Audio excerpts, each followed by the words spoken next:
알기 쉬운 헌법재판 이야기, 표현의 자유. 여러분 안녕하세요. 이번 시간에는 표현의 자유와 관련된 헌법재판소의 결정들을 살펴보겠습니다.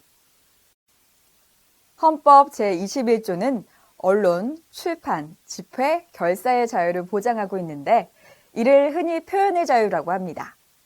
표현의 자유는 자신의 사상이나 의견을 자유롭게 표명할 자유, 즉 발표의 자유와 그것을 전파할 자유, 즉 전달의 자유를 포함하고 있습니다. 표현의 자유는 민주사회에서 없어서는 안 되는 매우 중요한 기본권입니다. 민주정치를 실현하기 위해서는 사회 구성원이 자신의 사상과 의견을 자유롭게 표현할 수 있는 열린 공간이 확보되어야 합니다. 민주주의는 사회의 다양한 의견이 자유롭게 교환되고 비판과 토론이 활발하게 이루어질 때 비로소 그 꽃을 피울 수 있는 것이기 때문입니다. 표현의 자유가 보호하는 의사표현의 형태와 전파의 수단에는 제한이 없습니다. 연설이나 영화, 소설, 사진 등 모든 형태의 의사표현은 보호의 대상이 됩니다. 또한 표현의 자유는 집단적 의사표현을 통해 불특정 다수의 사람에게 영향을 미치는 집회의 자유 역시 포함합니다. 표현의 자유 가운데 정치적 표현의 자유, 특히 선거 과정에서 자유롭게 의사를 표현할 자유로서 선거운동의 자유는 국민 주권과 대의민주주의의 실현에 중요한 의미가 있습니다. 또 집회를 통한 의사표현은 선거와 선거 사이의 기간에 국민과 대표 사이의 거리가 좁혀질 수 있도록 하는 수단이 된다는 점에서 민주적 공동체 발전을 위해 필수적인 기본권입니다. 표현의 자유가 보장된다고 하더라도 타인의 명예나 권리, 공중도덕이나 사회윤리를 침해하는 표현은 제한될 수 있지만 그러한 제한은 명확한 법률에 따라 이루어져야 하고 과잉 금지 원칙 등 헌법이 규정하고 있는 제한의 한계를 준수해야 합니다. 이번 시간에는 야간 시위 금지에 관한 헌법재판소 결정을 비롯한 6개의 헌법재판소 결정들을 통해 표현의 자유에 대한 보호 및 제한의 한계에 관해 살펴보겠습니다. 그럼 시작해볼까요? 첫 번째 이야기, 야간 시위 금지. 한밤중에 시위하면 안 되나요? 2008년 6월 서울 세종로 일대에서 있었던 미국산 쇠고기 수입 반대 시위는 늦은 밤까지 이어졌습니다.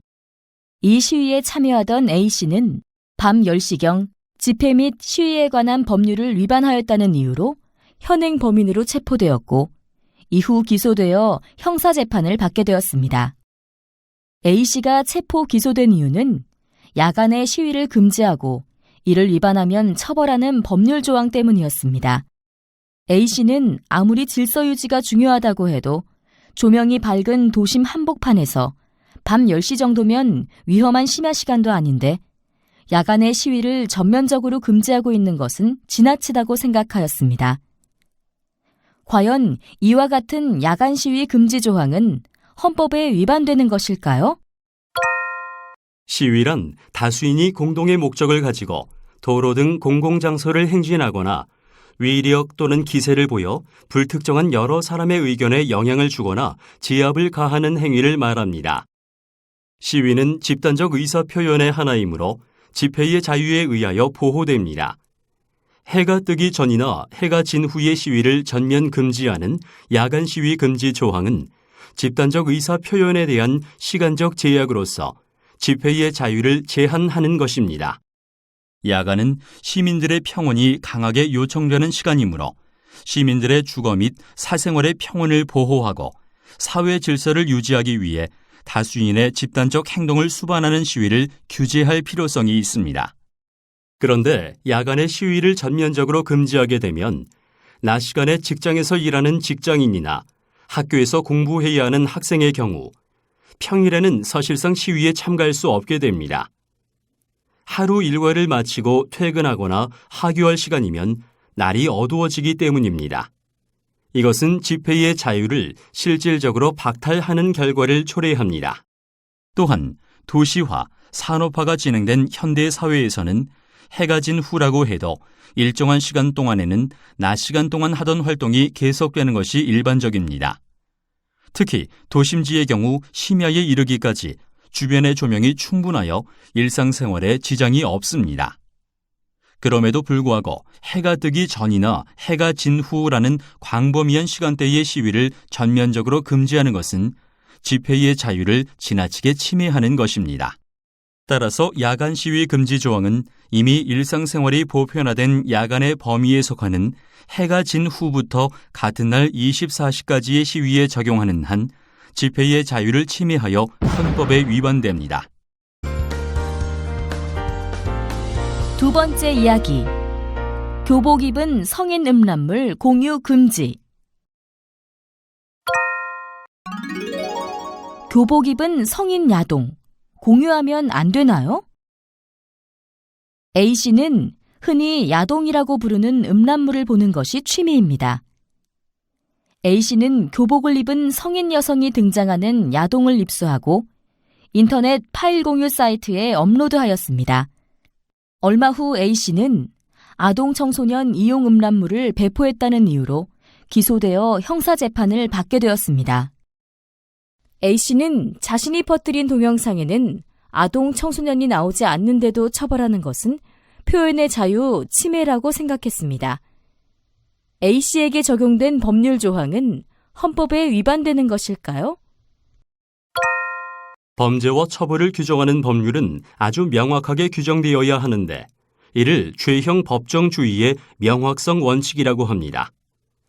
A씨에게 적용된 법률 조항은 아동 청소년으로 인식될 수 있는 사람이나 표현물이 등장하는 음란물의 배포를 금지하고 이를 위반하면 처벌하도록 하고 있습니다. 여기에서 아동 청소년으로 인식될 수 있는 사람이란 단지 어려 보이거나 교복 입은 사람을 말하는 것이 아닙니다.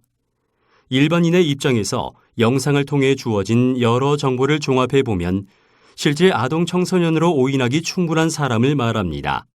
또 아동 청소년으로 인식될 수 있는 표현물이란 그림이나 그래픽 등을 통해 아동 청소년을 구현한 것을 의미합니다. 이러한 사람이나 표현물을 이용한 음란물은 아동 청소년에 대한 비정상적 성적 충동을 일으켜 아동 청소년을 대상으로 한 성범죄를 유발할 우려가 있는 수준의 것으로 한정됩니다. 그렇다면 A씨에게 적용된 법률 조항의 의미는 불명확하다고 볼 수 없으므로 죄형 법정주의의 명확성 원칙에 위반되지 않습니다.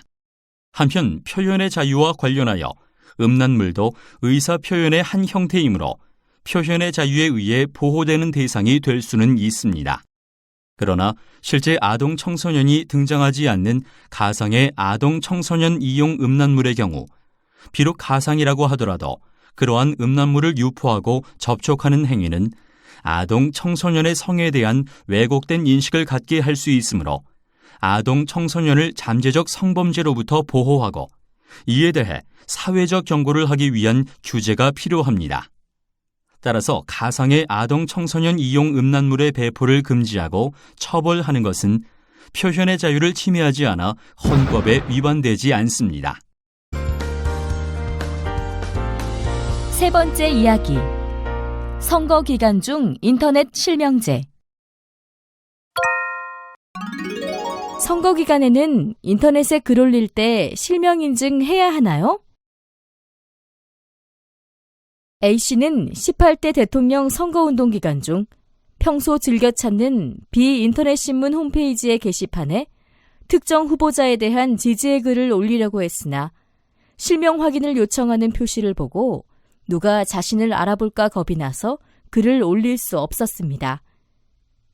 A씨는 평소에는 실명 확인 없이 게시판에 글을 올릴 수 있었는데 왜 갑자기 실명 확인을 요구하는지 B신문사에 문의를 하였습니다. B신문사는 A씨에게 B신문사도 실명 확인을 하고 싶지는 않지만 공직선거법상 인터넷 언론사는 선거운동 기간 중 정당이나 후보자에 대한 지지, 반대의 글을 올리는 사람의 실명 확인을 할 의무가 있다고 알려주었습니다. A씨는 후보자를 지지하거나 반대하는 글을 올리는데 실명을 먼저 밝히라고 요구하는 것은 부당하다는 생각이 들었습니다. 비신문사도 언론사의 자유가 침해되고 있다는 의견입니다. 이와 같은 공직선거법상 실명 확인 조항은 A씨와 B신문사의 기본권을 침해하는 것일까요? 자신의 신원을 누구에게도 밝히지 아니한 채 익명으로 정치적 사상이나 견해를 표명하고 전파할 자유는 표현의 자유에 의하여 보호됩니다. 공직선거법상 실명 확인 조항은 글을 쓴 사람의 신원을 대중에게 표시하도록 한 것은 아니지만 인터넷 언론사에게 게시판 이용자의 실명 확인 의무를 부과함으로써 인터넷 언론사의 언론의 자유와 게시판 이용자의 정치적 익명 표현의 자유를 제한합니다. 그런데 선거운동 기간 중에는 인터넷 언론사의 게시판을 통해서 정당과 후보자에 대한 인신 공격과 흑색 선전이 난무하는 경우가 많고 언론사의 공신력과 지명도에 힘입어서 신속하고 광범위하게 전파될 수 있습니다. 이러한 정보의 왜곡은 사후적 구제가 어렵습니다. 따라서 선거의 공정성 확보를 위한 규제가 필요합니다. 공직선거법상 실명 확인 조항은 실명 확인이 필요한 기간을 선거일 직전 13일에서 22일 정도로 비교적 짧은 선거운동 기간으로 한정하고 있습니다.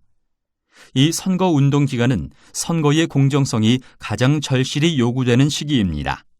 또한 그 적용 대상을 인터넷 언론사 홈페이지의 게시판, 대화방 등에 정당 후보자에 대한 지지, 반대의 정보를 게시하는 경우로 제한하고 있습니다.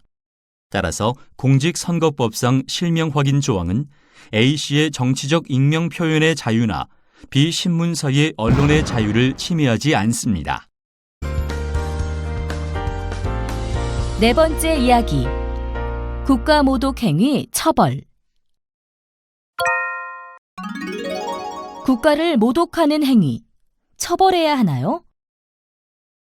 1977년 유신 정권 시절 시인 A씨는 우리나라의 현실을 주제로 쓴 노예수첩이라는 장편시를 일본 잡지에 발표했습니다. A씨는 이 시에서 대한민국을 독재국가로 묘사하고 국민이 무자비한 인권 탄압을 당하고 있다고 표현하였습니다. 얼마 후 시인 A씨는 국가모독죄가 인정되어 징역 3년형을 선고받았습니다. 우리 사회가 민주화되면서 형법상 국가모독죄는 폐지되었고 A씨는 2012년 법원에 재심을 청구하면서 과거 자신에게 적용되었던 국가모독죄 조항은 내용이 불명확하고 그 적용 범위가 너무 넓을 뿐만 아니라 국민이 정부를 비판하지 못하도록 하여 표현의 자유를 침해한다고 주장하였습니다. 시인 A씨에게 적용된 국가모독죄 조항은 헌법에 위반되는 것일까요? 국가모독죄 조항은 대한민국을 모욕 또는 비방하거나 그에 관한 사실을 왜곡 또는 허위 사실을 유포하거나 기타 방법으로 대한민국의 안전, 이익 또는 위신을 해하거나 해할 우려가 있는 행위를 처벌하는 것입니다. 이것은 국민의 표현 행위를 제한하는 것이지요. 그런데 국가모독죄 조항에서 규정하는 기타 방법, 대한민국의 이익이나 위신 등과 같은 개념은 그 의미가 불명확하고 적용 범위가 지나치게 광범위합니다. 특히 대한민국의 이익이나 위신을 실제로 해한 경우 외에 해할 우려가 있는 행위까지도 그 처벌 대상에 포함시키고 있는데요. 그렇게 되면 정치적 학술적 토론 과정에서 사용된 일부 부정적인 언어나 정치적 사회적 사안에 관한 비판, 현실 세태를 빗댄 풍자나 해악을 담은 문학적 표현마저도 형사처벌의 대상이 될 가능성이 있습니다. 국가의 위신을 훼손한다는 이유로 한 형사처벌은 자유로운 비판과 참여를 보장하는 민주주의 정신에 위배됩니다. 또한 국가 정책에 대한 허위 사실의 유포나 악의적인 왜곡, 비방이 있는 경우에는 국가 스스로 진상을 밝히고 제대로 된 정보를 제공하는 방법으로 국가의 안전, 이익, 위신을 충분히 보존할 수 있습니다. 따라서 획일적으로 형사처벌을 하여 국민의 표현 행위를 규제해서는 안 됩니다. 결국 국가모독죄 조항은 표현의 자유를 침해하여 헌법에 위반됩니다. 다섯 번째 이야기. 영화 사전심의. 미리 심사받지 않으면 영화 상영을 못하나요? 1992년 영화사 대표 A씨는 전교조 가입교사의 해직 문제를 다룬 영화 닫힌 교문을 열며를 제작하여 공연윤리위원회의 사전심의를 받지 않고 상영했습니다. 당시 영화법에는 영화 상영 전에 공연윤리위원회의 사전심의를 받도록 하고 이를 위반하는 경우 형사처벌에 처하는 규정이 있었습니다. A씨는 영화법상 사전심의 조항을 위반했다는 혐의로 기소되어 형사재판을 받게 되었습니다. 영화사 대표 A씨는 영화 상영 전에 공연윤리위원회가 영화 상영 여부를 결정하는 것은 표현의 자유를 보장하기 위해 헌법에 규정된 검열 금지 원칙에 위반된다고 생각했습니다. 과연 영화사 대표 A씨에게 적용된 영화법상 사전심의 조항은 헌법에 위반되는 것일까요? 영화법상 사전심의 조항은 영화를 표현의 수단으로 하는 언론 출판의 자유를 제한하고 있습니다. 언론 출판의 자유는 다른 기본권과 마찬가지로 국가안전보장, 질서 유지 또는 공공복리를 위해 필요한 경우에 한하여 법률로서 제한될 수 있습니다.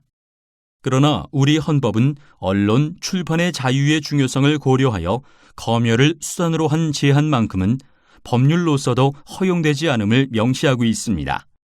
명칭이나 형식에 관계없이 행정권이 주체가 되어 사상이나 의견 등이 발표되기 이전에 그 내용을 심사, 선별하여 발표를 사전에 억제하는, 즉 허가받지 아니한 것의 발표를 금지하는 제도라면 모두 헌법상 금지되는 검열에 해당합니다.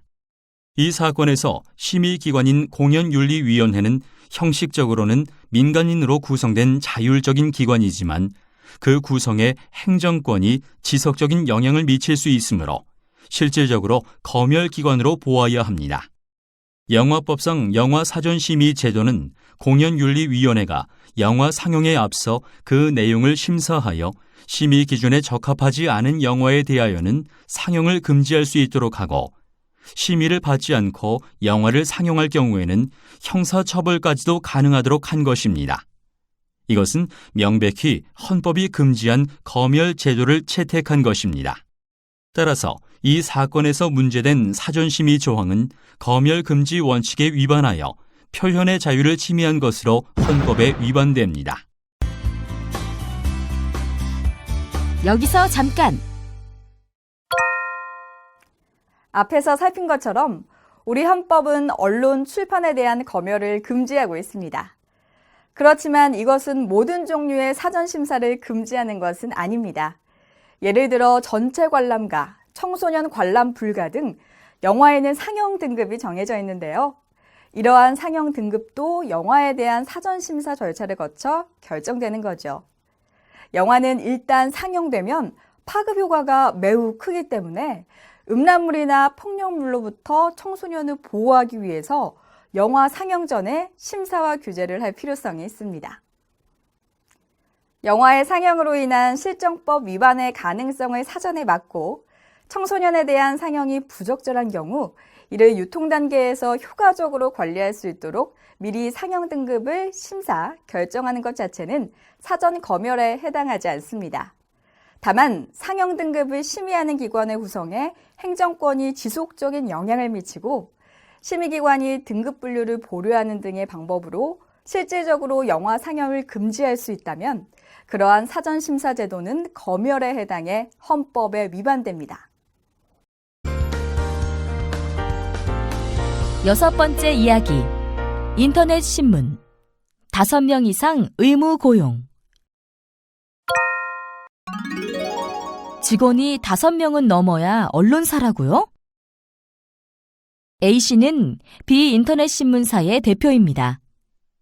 비인터넷 신문은 취재기자 2명을 포함하여 전체 직원은 3명에 불과하지만 유능한 취재기자와 편집인을 둔 잘 알려진 인터넷 신문사입니다. 어느 날 A 대표는 광역시장으로부터 취재 및 편집 인력 5명을 고용해서 1년 이내에 재등록하지 않으면 인터넷 신문 사업 등록을 취소한다는 통지를 받았습니다. A 대표가 이러한 통지를 받은 이유는 인터넷 신문 등록 요건 중 취재 및 편집 인력 기준을 3명에서 5명으로 상향시킨 의무 고용 조항 때문입니다. A 대표는 취재 및 편집 인력을 늘리라고 강제하는 것은 자금력이 없는 소규모 인터넷 신문이 언론사로서 역할을 하기 어렵게 하는 것이고, 인터넷 신문을 통해 사회 각계의 목소리를 대변할 수 있는 기회를 상실시키는 것이라고 생각합니다. 그렇다면 비인터넷 신문사에 적용된 의무 고용 조항은 비인터넷 신문사의 기본권을 침해하는 것일까요?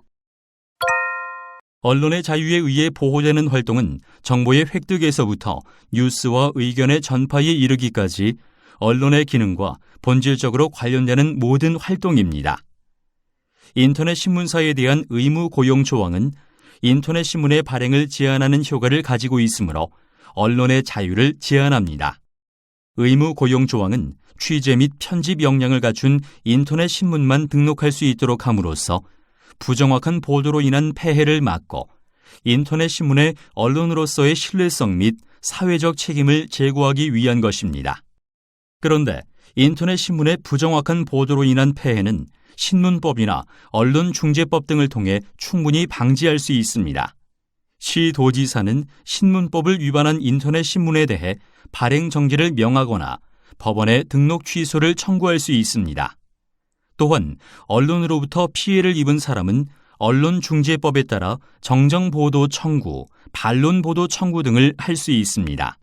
또한 인터넷 기사의 질이 저하되고 그로 인한 폐해가 발생하는 것이 인터넷 신문의 취재 및 편집 인력이 부족하여 발생하는 것이라고 단정하기는 어렵습니다. 오히려 그러한 폐해는 인터넷 신문의 유통이 주요 포털 사이트의 검색에 의존하는 구조적인 문제 때문에 발생합니다. 많은 인터넷 신문사들이 인터넷 포털의 노출 빈도를 높이기 위해 자극적인 기사를 반복적으로 쏟아내고 있기 때문입니다. 따라서 비인터넷 신문사에 적용된 의무 고용 조항은 비인터넷 신문사의 언론의 자유를 침해합니다. 마무리하기. 표현의 자유는 자신의 생각과 의견을 외부에 자유롭게 표출하고 타인과 소통하는 것을 보장해 스스로의 인격을 발현하는 가장 직접적 수단인 동시에 우리 사회가 민주적으로 성장해가기 위한 원동력입니다. 이러한 표현의 자유는 자유민주주의의 존립과 발전에 반드시 필요한 기본권이기 때문에 최대한 보장돼야 합니다.